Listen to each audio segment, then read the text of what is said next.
3.1혁명 104주년 기념 인문학 강의 시간입니다. 저희 지난주에 했던 거 기억나십니까? 뭐였죠?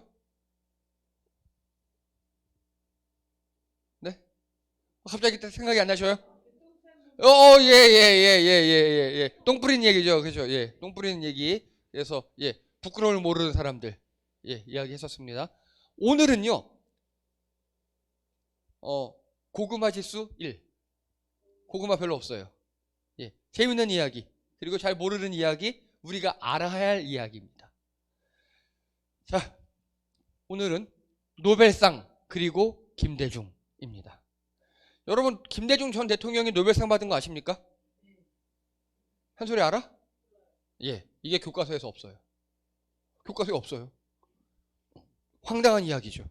오늘은 그 이야기입니다. 노벨상은요, 누가 만들었어요, 노벨상? 노벨이 만들었어요. 이거 예. 1895년 알프레드 노벨이 자기 모든 재산을 남겼어서 94%를 남겼어요. 그게 얼마냐? 약 4조 원. 예.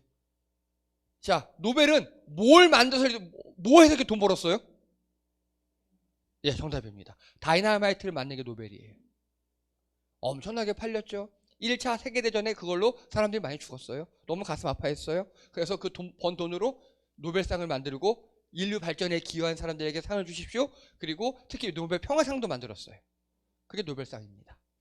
노벨상은요, 매년 6개 부분 선정되고 수상 상금이 대충 현재 환율로 15억, 한 13에서 15억 왔다 갔다 합니다. 자, 6개 부분이 있어요. 노벨 물리학상, 화학상, 경제학상, 노벨 생리의학상, 문학상, 평화상. 6개 부분이 있고요. 이 중에 노벨 물리, 화학, 경제학상은 스웨덴 왕립 아카데미가 선정합니다. 그리고 의학상은요, 스웨덴 카를린스카 의과대에서 하고요. 노벨 문학상은 스웨덴 아카데미에서 합니다. 그런데 노벨 평화상만 노르웨이 노벨위원회에서 만듭니다. 왜냐? 노벨이 살아있을 때는요, 노르웨이와 이 스웨덴이 한 나라였거든요, 그때는. 그래서 이렇게 나눠줬어요, 노벨이. 그래서 근데 이들은요, 되게 불친절해요. 되게 불친절해요. 예를 들어서 우리요, 무슨 상을 받는다. 상 후보 1, 2, 3 미리 발표해 주잖아요. 그런 거 없어요. 일절 없어요. 일절 없고 갑자기 발표가 돼요. 갑자기. 그래서 노벨상을 누가 받을 것인가? 도박 사이트도 있어요. 그 정도입니다. 그러다 보니까 웃긴 얘기가 많아요. 자, 코로나 종식기여 mRNA 백신 개발 주역 2명에게 노벨 생리학상. 올해 상이에요, 올해. 올해 노벨 의학상 받은 사람 있죠. 백신 맞는 사람들이 받았다고요. 그래서 백신의 어머니 헝가리 출신 커리코, 그리고 인류 건강 위협 시기에 백신 개발 속도에 기여했다. 이게 뭔 소리냐? mRNA라고요. 전혀 새로운 방식으로 백신을 만드는 거예요. 옛날엔 백신 만들려면 몇 년 걸렸거든요. 근데 이 방식으로 하면 금방 만들 수 있대요. 그래서 우리 이 백신 다 맞고 그래도 괜찮았잖아요. 그걸 노벨상 준 거예요. 전 이거 올해 노벨상, 우리나라 이거 별로 얘기 안 해요. 왜 안 하는 줄 아십니까? 우리나라 기레기들이 얼마나 백신 갖고 지랄 몇 명 떨었습니까? 그쵸? 물 백신이 어떻다, 무슨 백신, 무슨 고름이다, 막 백신 맞으면 죽는다, 별 지랄 다 떨었죠. 근데 백신 맞는 사람이 노벨 의학상 받았어요, 올해. 이렇게 전 세계적으로 공증된 사실이고 다 과학계가 인정하는데 우리나라는 그 인정 안 해요. 정말 왜곡된 정보가 너무 많아요. 지난주 얘기했었죠. 누가 싼 똥을 그대로 퍼서 국민들에게 뿌리는 게 우리나라 언론이라고. 제가 이것도 발견했어요. 노벨 의학상 이런 거 잘 우리나라 사람들 얘기 안 해요, 지금. 자, 그리고 이거 보세요. 2015년에 노벨상에 선정이 됐어요, 어떤 과학자가. 그러니까 노벨위원회에서 이 사람들은 다 노르웨이 혹은 저쪽 사람이잖아요. 그들이 어느 날 영어로 Hello, you are 이렇게 계속 얘기한 거예요. 노벨상 받았다고. 그러니까 장난하지 마! 뚝 끊어버린 거예요. 우리 느낌으로 할게요. 네, 여기 어디 경찰서인데요. 우리 어떻게 합니까? 바로 끊어버리죠. 그런 느낌인 거예요. 그래서 안 되게 했어서 몇 번 전화했어요. 이 사람이 교수, 노벨상 수상자 교수가 짜증내면서 내가 노벨상 받았다는 걸 입증해봐. 이렇게 얘기한 거예요. 그러니까 그 사무원이 어떻게 입증합니까? 결국 노벨위원회에서 이 사람한테 노벨 입증 전화를 해서 당신의 과학 연구 어떤 연구와 어떻게 했습니다. 그때서야 받아들였어요. 이런 경우도 있고요. 다음은 더 황당한 경우입니다. 자, 노벨 화학상 일본 다나카 고이치 2002년도예요. 회사원의 꿈 같은 수상. 이게 노벨상 수상한 연설이에요, 이게. 뭔 소리냐? 이 사람은요, 학사 출신이에요. 박사가 아니에요. 학사, 대학교 4년제 졸업한 거예요. 그리고 이 사람이, 보세요, 지금. 일본 작업복 입고 있죠, 이거. 보통 노벨상 받으면 이렇게 정장 입고 막 그렇게 하잖아요. 이 사람은 자기가 노벨상 받은 줄도 몰랐어요. 근데 이 사람이 획기적인 걸 개발을 하긴 했어요. 이 전화로 왔어요. 너 노벨상 받았다고. 이 사람이 뭐라 그랬겠어요? 장난 전화라고 생각했어요. 그리고 그냥 끊어버렸어요. 그랬는데 이 사람은 회사 부모한테 막 연락이 간 거예요. 이제 노벨상 받았다고. 이래요, 여기가. 그리고 그 중에 최고봉은 이겁니다. 리처드 파인만이라고요, 양자물리학의 아버지라는 분이 있어요. 이 사람은요, 노벨상을 안 받으려고 그랬어요. 노벨상이 왔어요. 전화가, 당신 노벨상 받았습니다 라고 전화가 왔어요. 근데 다 좋은데 꼭 새벽에 전화해야 돼. 끊어! 확 끊어버린 거예요. 시차 때문에. 다음날 아침에 전화해야 되잖아. 나 연구가 다 좀 전에 잠들었단 말이야. 성질이 좀 그래. 끊어버렸어요. 하고 오히려 노벨위원회에서 자기들 한밤중에, 이 사람 낮에 전화를 한 거예요. 아, 그게 아니라 노벨상 받으셨다고요. 했더니 나 안 해. 아, 왜요? 나 지금도 귀찮은데 이거 노벨상 수상하면 더 유명해질 거잖아. 나 안 해. 연구해야 돼. 이런 거예요. 그래서 어쨌든 노벨상 받은 게 알려지니까 기자들이 막 인터뷰 온 거예요. 기자들이 아, 노벨상 어떻게 소감 어떠십니까? 그러니까 나 안 받을 건데요. 기자들이 뭐라 그랬냐? 선생님, 그래도 노벨상은요, 지금까지 이게 매년 6명씩 주니까 100년 됐거든요. 아, 노벨상 받은 사람은 대충 1000명 돼요. 근데 선생님이 거부하시잖아요. 선생님은요, 거부한 유일한 1인이 돼요. 더 언론의 집중을 받을 겁니다. 그냥 받아요. 받는 게 좋아요. 그래? 그럼 받긴 받는데 나 인터뷰 너하고만 할 거야? 이렇게 했어요. 되게 신기하죠? 예, 그러니까 우리는 노벨상 막 그러는데 이상한 일들이 많아요, 노벨상에. 재밌는 일 되게 많아요. 자, 그리고 노벨상의 최고 재밌는 사람들은 이 가족이에요. 여기 보세요. 남편 카메라 응시 안 하고 있죠? 다른 데 보고 멍 때리고 있죠? 아내 표정 보세요. 개 귀찮은 표정이죠? 애는요?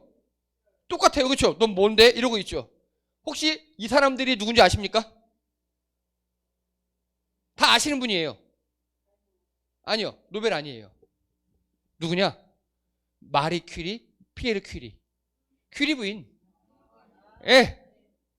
이 가족은 정말 나빠요. 왜 나쁘냐? 자, 마리 퀴리, 남편 피에르 퀴리예요. 마리 퀴리 노벨 물리학상, 노벨 화학상. 남편 피에르 퀴리 노벨 물리학상. 이 두 부부가 노벨상을 3개 타갔어요. 두 부부가. 여기서 그치지 않아요. 이 애기 있죠, 애기. 얘 이름이 이렌 졸리오 퀴리예요.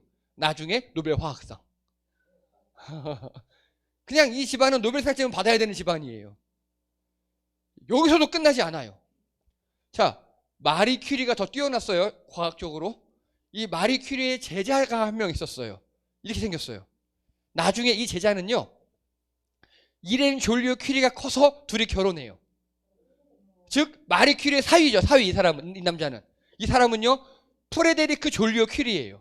원래 이 남자는 자기 성이 있었잖아요.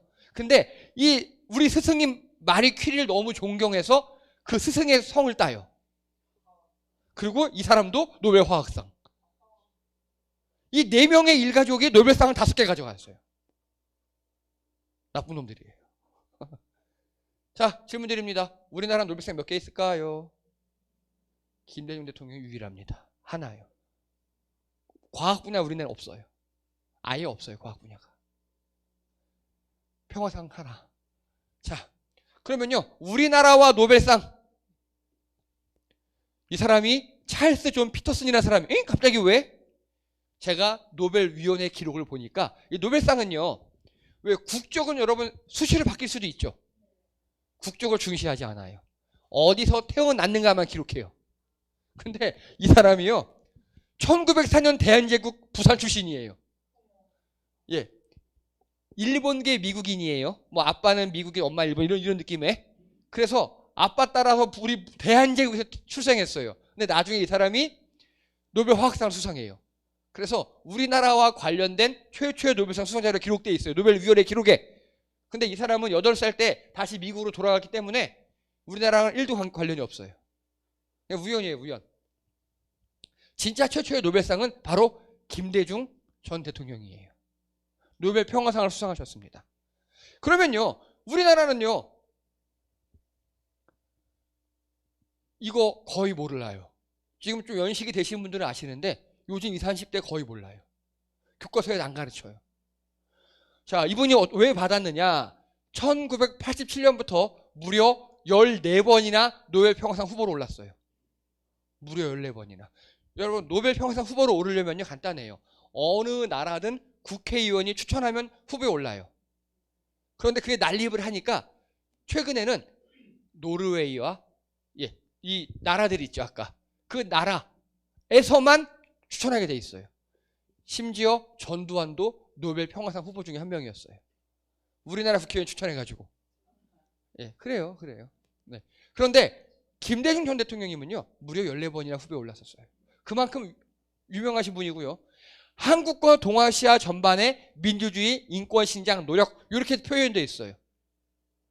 요거 자세히 설명을 드릴게요. 자, 노벨 평화상 100회째 수상자였습니다. 그래서 되게 고민을 많이 했대요, 노벨위원회에서도. 근데 줄만한 이유가 있었어요. 자, 그리고요, 우리나라는 노벨 과학상이 1도 없어요. 과학상이 4개 분야인데 1도 없어요. 그 이유가 뭐냐? 노벨 과학상을 받으려면 어떻게 해야 되느냐? 연구 결과입니다. 먼저 37.7세의 핵심 연구를 시작해야 돼요. 획기적 연구 있죠. 그걸 대충 38세에 시작해야 돼요. 즉 38세쯤에 석사든 박사든 연구를 시작해야 돼요. 언제까지? 55.3세까지. 대충 20년, 한 18년 정도 연구만 해야 돼요. 근데 우리나라는 어떻습니까? 지금 제가 3주 전 인문학 강의 때 말씀드렸죠. 우리나라 과학기술 예산 다 잘라버려가지고 우리나라 지금 이 연구자들이 해외로 나가고 있다고. 우리나라는 노벨상 없어요.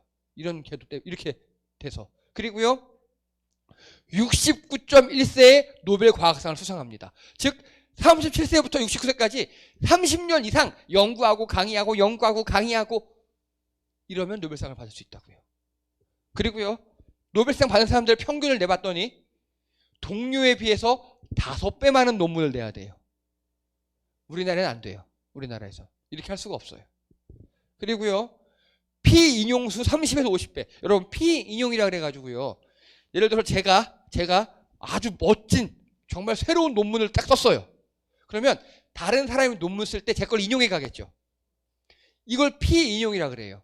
그래서 피인용이 얼만큼 되느냐가 내 논문이 얼만큼 멋지냐 잘 썼느냐의 척도 중에 하나입니다. 피인용수가 다른 사람의 30에서 50배. 그리고 피인용수 상위 0.1%. 그리고 피인용수 2000회 이상 정도는 돼야 노벨 과학상을 받을 수 있다라고 합니다. 주구장창 연구만 해야 되는데 우리나라 어떻습니까? 연구만 하게 둡니까? 아니죠. 성과 내놓으라 그러죠. 안 돼요. 그래서 우리나라에서. 그게 되려고 계속 R&D 예산을 증가시켰는데 안 돼요. 여러분, 제가 지지난번에 말씀드렸죠? 우리나라 세금 다 깎아버린 거? 그게 지금 피부로 다가오고 있어요. 그건 또 다음에 한번 얘기하겠습니다. 자, 그래서 국가별 노벨상 수상자 현황입니다. 당연히 미국이 1등이고요. 그 다음에 영국이 2등, 독일이 3등, 프랑스 5, 스웨덴 5, 러시아 6, 일본이 7등이에요. 우리나라는요, 단 한 개, 32등. 32등. 근데 아프리카 나라들과 거의 비슷해요. 왜냐하면 거기서도 한 명을 집중적으로 몰아주고 연구시켜서 노벨상 타게 한 적이 있거든요. 근데 우리나라 그게 안 돼요. 자, 그리고요, 노벨상 말고 노벨 과학상, 과학계만 초점 맞춰봤어요. 1등 미국, 2등 영국, 3등 독일, 4등 프랑스, 5위 일본. 예, 우리나라 과학 수준이 이렇다고요 지금. 이래요. 우리나라는 최소 1, 20년을 지나야 노벨상 받을까 말까 합니다. 자, 이제 요것 때문에 고구마 지수 1위예요. 요것 때문에. 이제 고구마 말고 김대중 대통령의 노벨 평화상. 자, 남북 평화, 동아시아 민주화 운동에 기여했다라고 합니다. 자, 김대중 대통령이 남북 평화에 기여한 거 대충 다 들어보셨습니까? 근데 동아시아 민주화 운동에 기여했다는요? 잘 못 들어보셨죠? 이제 그 얘기 좀 할게요. 이분이 누구십니까? 김대중 대통령과 악수하고 씩 웃고 있는 흑인분. 이분 누굽니까? 아시잖아요. 넬슨 만델라. 예, 만델라. 예. 그래서요, 남아프리카 공화국의 넬슨 만델라 대통령, 그리고 폴란드의 레흐 바웬사 대통령, 그리고 미얀마의 아웅산 수지 여사, 그리고 우리나라의 대한민국의 김대중 대통령. 이 4명을 전 세계에서 민주 지도자로 꼽아요. 우리나라에서 김대중은요, 한때는 빨갱이라고 불렀어요. 예. 그리고 되게 비하했어요. 근데 해외에서는요, 이 4명과 이 만델라, 바웬사, 아웅산 수지 여사와 동급으로 친다고요. 해외에서는. 그래요, 진짜. 그게 우리나라의 아픔이에요. 이 평화에 대해서 노벨상까지 받으신 분인데도 우리나라에서 평가를 안 해요. 기레기들이. 제가 싫어하는 그 당이. 자, 이거 보세요. 의문의 트럭이 쾅, 94일생. 남편 붕대 유세에 눈물이 핑. 이게 김대중 대통령 젊을 때 대통령 선거 나갔을 때 보세요. 팔에 지금 기부스하고 있죠. 이게 뭔 소리냐. 1971년 5월 24일 대통령 후보 시절에 의문의 교통사고를 당합니다.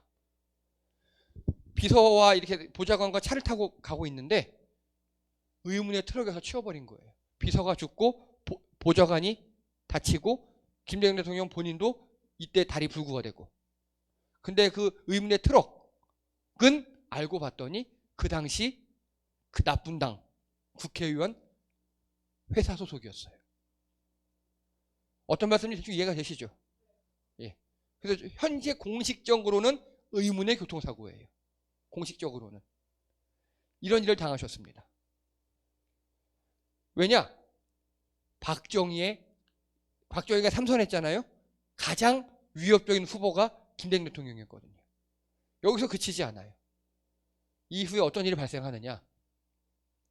DJ 납치, 미 경고에 박정희 곧 집으로 돌아갈 것.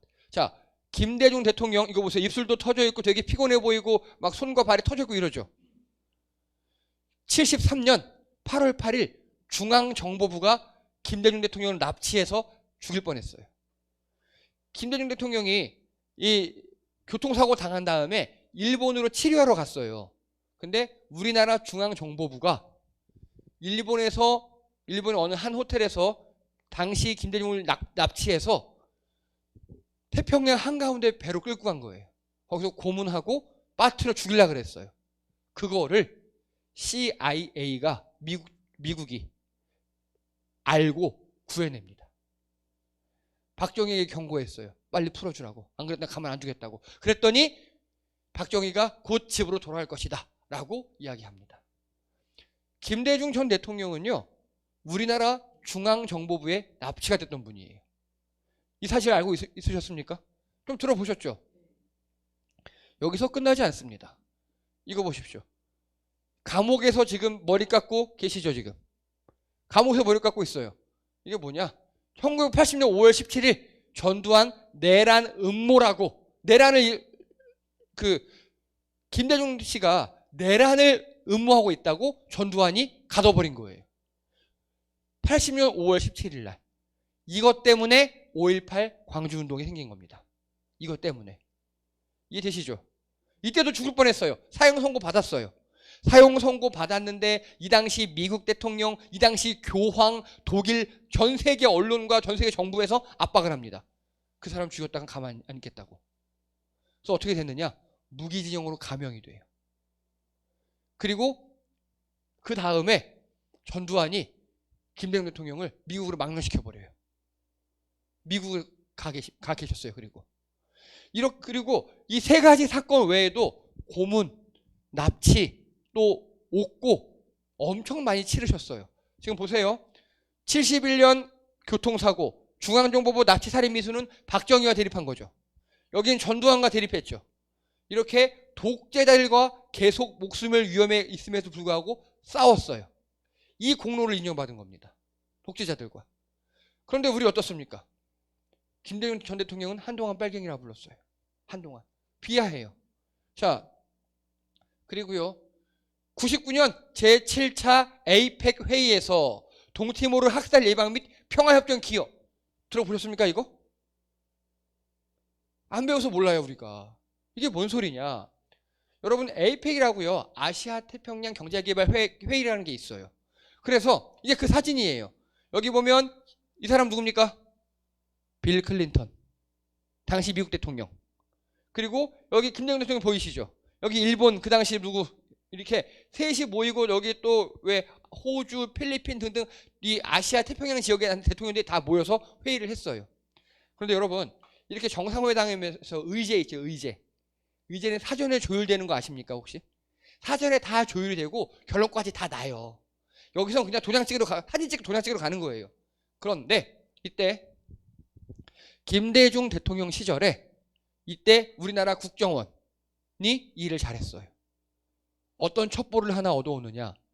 동티모르에서 대량 학살이 일어날 것 같다라는 첩보를 입수해요.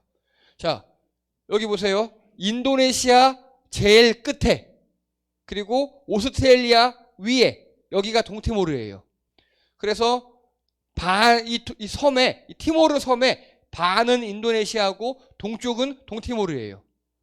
이 인도네시아 여기를 점령했었어요. 동티모르를 점령했다가 인도네시아가 철수하면서 대량 학살을 저지를 것이라는 정보를 우리나라 국정원이 입수했다고요. 그걸 김대중 대통령이 알렸어요. 대통령이 그 정보를 입수하고 이 회의에서 사전에 조율되지 않은 의제를 낸 거예요. 여기 동티모르 역시 에이펙의 나와바리다. 그렇죠. 에이펙 구역이잖아요. 여기 태평양이니까. 그런데 여기서 학살이 일어난다고 한다. 인도네시아가 사람을 다 죽이려고 한단다. 우리 반대 성명 내자.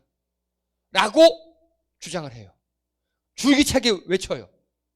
또 김대중 대통령은요. 국제사회에서 알아주는 사람이었어요. 우리나라보다 국제사회에서 더 인망이 높았어요. 다 동의합니다. 오케이.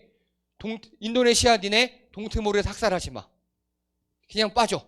평화유지군 파견하고 그래서 유엔에서 평화유지군을 파견하고요. 그리고 감시단을 파견하고 평화협상을 시작합니다. 나중에 그래서 이 동티모르에서 김대중 대통령에 대해서 막 국빈으로 대접하고 이렇게 했어요. 그 공로를 인정받아서 노벨 평화상을 수상한 겁니다. 그리고 제일 훌륭한 거 이겁니다. 최초로 평화를 이념으로 제시했어요. 자, 평화는요 상태죠. 전쟁, 혼란의 반대가 평화잖아요 보통. 그렇죠? 근데 김대중 대통령은요 이게 아니야. 근데 평화라는 상태는요 무려 대철학자 칸트 때부터 내려온 거예요. 그걸 뒤집으셨어요. 그거를 어떻게 뒤집었냐. 평화는 이제 상태가 아니다. 이념이다. 여러분 이념은요 종교 같은 거잖아요. 신앙 같은 거잖아요. 내 목숨을 걸고 추구할 수도 있는 게 이념이죠. 이제 평화를 그렇게 해야 된대요. 왜냐? 이건 게틀링건이라고 합니다. 1864년 미국 남북 전쟁에서 처음 개발된 게틀링건이에요. 이거 뭐냐? 기관총이에요. 1분에 4,000발을 발사해요. 이게 전쟁의 양상을 어떻게 바꿨느냐? 이 전에는요 전쟁에 총이 있어요. 총. 임진왜란 할 때 조총 기억나시죠? 넣고 딱 막 쑤시고 불 붙여서 딱콩 이거요. 한 발 쏠려면 몇 분 걸리기도 하고요. 갑옷 튼튼하게 입으면 맞아도 안 죽어요. 근데 이 게틀링건은요 두두두두두두두두 해버리면 1분에 4,000명 이상이 죽어버려요. 즉 1차 세계대전부터 이게 본격적으로 쓰였거든요. 1차 세계대전부터요 이제 대량 살상이 가능해졌어요. 옛날엔 전쟁이 일어나도 뭐 우리나라 전쟁 역사 보면요 이 장군 뭐 10만 대 10만이 싸우는데 양측의 장군이 나와서 싸우고 우리 오늘 물러간다고 뭐 공성정하고 막 그러잖아요. 그래봤자 사상자가 많지 않아요. 그런데 이 게틀링 건이 개발이 된 이후로 대량 살상이 가능해졌고요. 그 활용 점정이 뭐냐? 바로 이 1945년 일본에서 두 발 터진 핵폭탄이에요. 이제는 1000단위가 아니라 10만 100만 단위가 죽어요. 한번 빵 터지면, 핵폭탄이 터지면. 그래서 옛날에 전쟁을 하잖아요. 전쟁을 1차 세계 이전에 전쟁을 하면 그 땅은 내 땅이 돼요. 사람도 안 죽여요. 왜냐? 내 노예니까. 그리고 밭 이런 것도 파괴시키지 않아요. 왜냐? 다 내가 먹는 거니까. 그러니까 다른 말로 하면요. 전쟁이 군인 대 군인의 싸움이 경향이었고 그리고 전쟁이 모든 걸 황폐화시키진 않아요. 근데 우리나라 6.25 생각해 보세요. 6.25. 핵도 떨어진 적이 없어요. 그런데 전국토가 다 황폐화되어 버렸죠. 김대중 대통령께서 이걸 본 거예요. 이제는 평화 자체가 목적이다. 이제 이 땅에 전쟁이 있으면 이젠 다 죽는다. 일본만 이득 본다. 평화 자체가 목적이다. 라는 걸 세계 최초로 주장합니다. 평화는 상태가 아니다. 평화 자체가 목적이다. 그리고 이때 우리가 조심해야 될 거. 혹시 팍스 로마나라고 이야기를 들어보셨나요? 팍스 로마나? 로마의 평화라는 이야기예요. 요즘엔 팍스 아메리카나라고 합니다. 이게 뭐냐? 미국의 평화. 힘센 로마가 전 세계를 다 죽여버린 거예요. 힘센 놈 한 명이 나타나서 그 나라를, 그 전체를 다 평정해버리고 그러면 싸움이 일어나지 않겠죠. 이걸 팍스 로마나, 로마 시대의 로마의 평화. 현대에는 팍스 아메리카나, 미국의 평화라 그래요. 이건 진짜 평화가 아니에요. 그렇죠? 진짜 평화는요. 상호 동등한 입장에서 전쟁이 일어나지 않고 건전한 경쟁이 일어나야 한다고 이야기해요. 이걸 김대중 대통령이 말씀하신 거예요.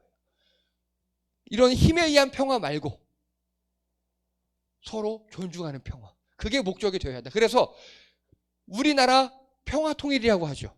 이때 생긴 거예요. 평화가 우선이에요. 통일은 나중이에요. 평화가 우선이에요. 그래서 일단 남북한이 우리 그 평화 통일의 1단계 이번에 했어요. 정확히 재작년에 했어요. 그게 뭔지 아십니까 혹시? 9.11 선언이에요. 9.11. 여러분 우리나라 휴전선 남쪽 2km, 서쪽 2km 가운데를 뭐라고 합니까? 비무장지대라고 하죠. 거기에 GP나 이런 거 되게 많았어요. 그걸 다 철수했어요.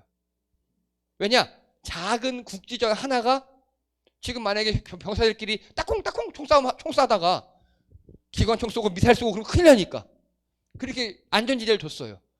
근데 그 안전지대 안에 있는 수색대 GP도 지금 다 철수시켰어요. 서로 적대행위를 하지 말자고. 그게 김대중 대통령의 이 이념을 평화로 제시한, 평화를 이념으로 제시한 여기부터 시작한 겁니다. 이거를 전 세계가 인정한 겁니다. 그래서 일국의 대통령이고 한나라의 대통령이고 민주화 운동한 것도 맞고 동티모르 평화에 기여한 것도 맞지만 또 철학자로서 새로운 평화, 현대 시대에 이 첨단 무기들이 많고 대량학살 무기들이 많은 이 시대에 새로운 평화의 길을 제시했다라고 그걸 인정받아서 노벨 평화상을 받은 겁니다. 그런데 왜 또 그런 데가 나오냐면요. 김대중 대통령께서 노벨 평화상 후보에 올랐다는 소문이 난 거예요.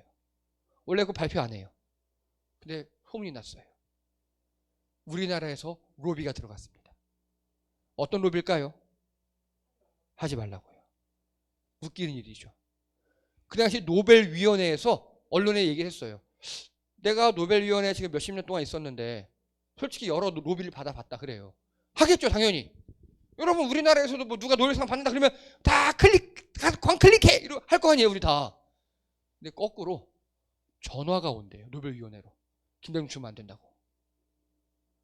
이메일이 온대요. 실제로 외모 찾아갔어요. 주면 안 된다고. 미친 새끼들입니다. 우리나라에 실제 있어요. 저쪽 당에서 그랬어요. 제가 싫어하는 그 당에서. 우리나라 그들은요. 여러분 만약에 외계인이 쳐들어오면요. 우리 일본과 협력해야겠죠. 외계인이 쳐들어오면. 그렇죠? 만약에 외국에서 우리나라 쳐들어오면요. 우리 서로 원수 같은 서로 사람들 서로 협력해야겠죠. 근데 우리나라 안에는 우리나라가 망하는 것보다 아니 김대중 대통령이 노벨상 받는 것보다 차라리 우리나라가 망하는 게 더 좋다 이런 사람들이 있어요. 지금도 존재해요. 그게 우리의 아픔이에요. 그게. 자, 김대중 전 대통령은요. 민주운동가이고 그리고 또 여러 가지 좋은 일을 하셨어요. 근데 이걸로만 노벨상을 받는다? 절대 아니에요. 왜냐? 김영삼 전 대통령도 민주화 운동을 많이 하는 분이에요. 혹시 알고 계십니까? 나중에 좀 이상하긴 했지만 민주화 운동 정말 많이 했어요. 그것만으로 노벨상을 받았으면 김영삼 전 대통령도 받았을 겁니다. 그런데 김대중 대통령을 100회 수상자로 선정하고 그리고 수상식에서 하나의 시를 수상하는 사람이 시를 읊었어요. 그게 뭐냐? 첫 물방울이라는 시예요. 이 세상엔 두 개의 물방울이 있대요. 메마른 땅에 용감하게 떨어지는 첫째 물방울. 첫째 물방울은 메마른 땅에 흡수돼서 흔적도 남지 않고 부서지는데 둘째, 셋째 물방울부터 괜찮아진다고. 그 첫째 물방울이 누굽니까? 라고 마지막에 질문을 해요. 시를 인용해서. 그러니까 다 같이 회중들이 김대중! 그래서 박수 치면서 상을 줬어요. 그러니까 김대중 대통령이 평화라는 거를 상태가 아니라 이념으로 이제 온 인류가 평화를 상태로 보고 어느 한 놈이 힘세서 아니면 미국, 소련이 힘이 세서 냉전도 평화였거든요. 전쟁이 일어나지 않았어요. 냉전도 평화였어요. 이런 평화 말고 진짜 평화를 철학으로 제시한 민주운동가, 정치가, 대통령 그리고 철학자로서 김대중 대통령에게 노벨 평화상을 수여한 겁니다. 근데 이거를 깎아내리고 반대하고 연병하고 교과서에서 빼버렸어요. 교과서에 빼버렸어요. 그래서 요즘 젊은 친구들이 몰라요. 정말 열받는 일입니다. 자, 그래서 이걸 기억하십시오. 김대중 대통령은 철학자였다.